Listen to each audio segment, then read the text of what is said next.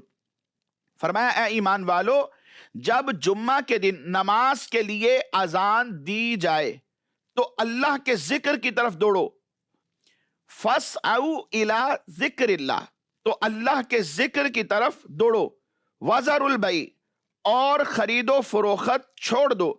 تو فرمایا ذَلِكُمْ خَيْرٌ لَكُمْ إِن كُنتُمْ تَعْلَمُونَ، اگر تم جانو تو یہ تمہارے لیے بہتر ہے۔ اس آیت مبارکہ کے تحت مفسرین نے لکھا، جیسے ہی اذان اول ہو جائے فوراً سب کاموں کو چھوڑ دیا جائے، وہ کام کہ جو سعی الی الجمعہ کے اندر مخل ہوتے ہیں، رکاوٹ بنتے ہیں، ان سب کو ترک کرنا بندے کے اوپر واجب ہے۔ تیاری کرے، ہر وہ کام کر سکتا ہے جو سعی الی الجمعہ کے لیے ہے، یعنی جو اس بات پر دلالت کرے کہ یہ نماز جمعہ کی سعی کر رہا ہے۔ چلنا، فوری طور پر کپڑے پہننا یا چپلیں پہن لینا اور گھر سے نکلنا، یہ سب ایسے کام ہیں جو سعی الی الجمعہ کے خلاف نہیں ہے۔ یہ کرنا اور کر کے فوری مسجد میں پہنچ جانا تو یہ واجب کا گویا کہ حق ادا کرنے والا ہوگا، اور اس واجب کو پا کر اللہ تبارک و تعالیٰ کی ناراضگی سے بچنے والا کہلائے گا۔ تو ہمیں چاہیے کہ جیسے ہی اذان اول ہو جائے فوراً سب کام کا چھوڑ دیے جائے، سعی الی الجمعہ کی جائے اور مسجد میں پہنچ جایا جائے۔ مدنی چینل کے ناظرین، آئیے آج کے سلسلے میں چند ایک ریکارڈڈ سوالات بھی شامل کرتے ہیں۔ یہ سوال چلائیے۔ میرا مفتی صاحب کی بارگاہ میں ایک سوال ہے کہ کیا امام صاحب کے پیچھے نماز پڑھتے ہوئے پہلی رکعت میں ثنا کے ساتھ تعوذ اور تسمیہ بھی پڑھی جائے گی، یا ہم صرف ثنا ہی پڑھ سکتے ہیں؟ کیونکہ جب امام صاحب ڈائریکٹ قرات شروع کرتے ہیں تسمیہ اور تعوذ جہرن نہیں پڑھتے، اس کے حوالے سے جواب عنایت فرما دیں، جزاک اللہ خیرہ۔ امام صاحب کے پیچھے مقتدی جو نماز پڑھ رہے ہوں وہ صرف ثنا پڑھیں گے، تعوذ اور تسمیہ نہیں پڑھیں گے، کیونکہ تعوذ اور تسمیہ جو ہے یہ قرات کے تابع ہے۔ امام صاحب قرات کریں گے اور قرات سے پہلے تعوذ اور تسمیہ یہ امام صاحب پڑھیں گے، مقتدی صرف اور صرف ثنا پر کفایت کریں گے، اس کے بعد خاموش ہو جائیں گے۔ مزید سوال چلائیے۔ میرا نام سفیان سرور ہے اور میں فیصلہ آباد سے عرض کر رہا ہوں۔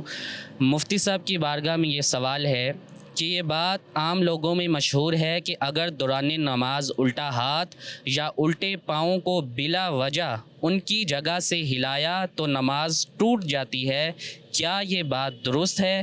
مفتی صاحب سے عرض ہے کہ سوال کا جواب عنایت فرمائیں، شکریہ۔ نماز کے دوران الٹا پاؤں یا الٹا ہاتھ اگر معمولی سا ہل جاتا ہے تو اس سے نماز نہیں ٹوٹتی۔ عوام کے اندر اگر یہ مسئلہ مشہور ہے تو اس کی کوئی اصل نہیں ہے۔ اصل مسئلہ یہ ہے کہ اگر الٹا پاؤں یا الٹا ہاتھ معمولی سا ہل جاتا ہے، حرکت کرتا ہے، تو اس میں کوئی حرج نہیں ہے، نماز بلا کراہت ہو جاتی ہے۔ ہاں کسی ایک رکن میں مثلا قیام میں، رکوع میں یا سجدے میں الٹا پاؤں یا سیدھا پاؤں، الٹا ہاتھ یا سیدھا ہاتھ اگر 3 مرتبہ حرکت میں لاتے ہیں، یعنی اپنی جگہ سے ہٹا کر دوسری جگہ پر استعمال کرنا، اور ایک رکن میں 3 مرتبہ کرتے ہیں، تو اسے فقہا نے عمل کثیر لکھا ہے، اور عمل کثیر شرعی نقطہ نگاہ سے یہ نماز کو فاسد کر دیتا ہے، نماز کو توڑ دیتا ہے۔ کسی بھی رکن میں اگر ایک ہاتھ یا ہاتھ اور پاؤں 2 مرتبہ حرکت دیتے ہیں اپنے مقام سے دوسرے مقام پر، تو یہ عمل کثیر نہیں بلکہ عمل قلیل کہلائے گا اور یہ نماز کو نہیں توڑے گا۔ تو معمولی سی جو حرکت ہے، خواہ وہ الٹے ہاتھ سے ہو یا الٹے پاؤں سے ہو، وہ 3 مرتبہ نہ ہو ایک رکن کے اندر، تو یہ معمولی سی حرکت نماز توڑنے کا سبب نہیں ہوتی۔ یہ مسئلہ اگر مشہور ہے تو اس کی کوئی اصل نہیں ہے۔ مدنی چینل کے ناظرین، ہمارے آج کے سلسلے کا وقت اختتام کو پہنچا۔ ہم آپ سے اجازت چاہتے ہیں، دعا گو ہیں اللہ تبارک و تعالی ہم سب کو اپنے علم پر عمل کی توفیق بھی نصیب فرمائے۔ آمین بجاہ النبی الامین صلی اللہ تعالی علیہ وآلہ وصحابہ وبارک وسلم۔ ہر عبادت سے برتر عبادت نماز ساری دولت سے بڑھ کر ہے دولت نماز عبادت سے برتر عبادت نماز